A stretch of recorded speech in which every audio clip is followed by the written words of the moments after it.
míster Zorionak, ¿qué supone esto para la selección, para la selección?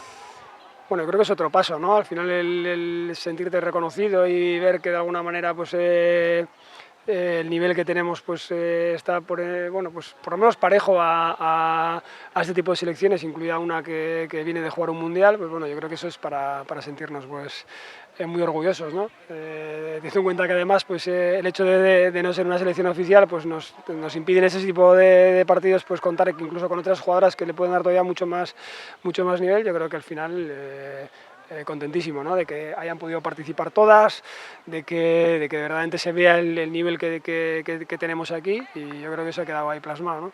Sí, bueno, o sea, al final la selección ha dado nivel, ha ganado y o sea, no ha perdido ningún partido, de hecho. Así es, ¿no? Yo creo que, bueno, viendo un poco los dos partidos, quizás el primero ha sido más completo, hemos empezado mejor.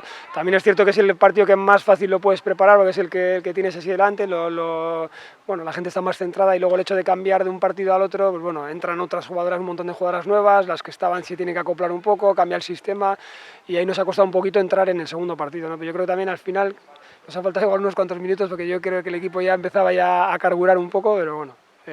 Contento porque al final, dentro de la dificultad que supone eso, yo creo que el equipo ha sabido estar, hemos tenido buenas ocasiones para marcar, y bueno, yo creo que somos justos merecedores de la victoria, ¿no? Claro que sí.